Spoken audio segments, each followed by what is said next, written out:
I was entertained by the first scene with the sea pirates, attacking the ship with the schoolgirls on Oh it. my God, that was so fucking funny. And then, like, the Yeah, that's great. 15 schoolgirls going onto that plane and the sea pirates saying, no, we have to take all of them. You can't separate them. Yeah. Yeah, I love what a great time they're having, the girls, and how like enthusiastic they are that they are being kidnapped, and just kind of like it reminded me of like maybe one of like the campier Batman movies, the ones where they're not taking things too seriously, like one of the Joel Schumacher ones, where Yeah. it's kind of putting out very serious, very early on, that these villains, although they're kind of the bad guys, they're not really much of a threat to anyone, really, and it's kind Mhm. of it's interesting actually, isn't it? Because within this movie, you do have that slightly more real world setting, and you have like invocation of like death in aerial warfare and literal fascism in Europe, and some of the darker elements that you'd ever have in a children's film.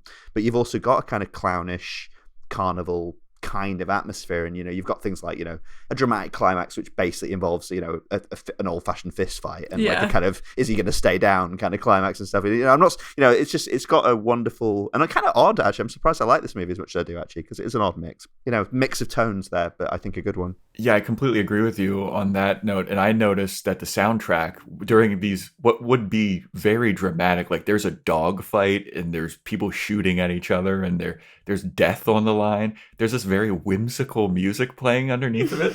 Just like, hold on a second. Yeah. And I also loved when the girls were getting kidnapped because they seemed so about it. They get onto the pirates ship and they're like, whoa, this is so cool. And they're poking their heads out everywhere.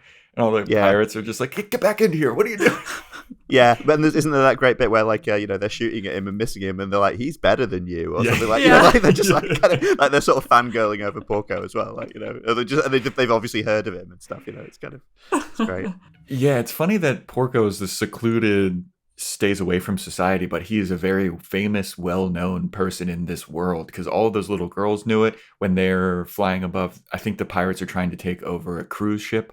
All of them know it's Porco, and so he's kind of a legendary character, and I guess he would be if it's a man that looks like a pig. Yeah, he would be notable. Yeah. Thanks for watching that clip from the Anime Movie Podcast. Follow the links in the description below to hear full episodes, and please subscribe to our YouTube channel for more fun clips like this.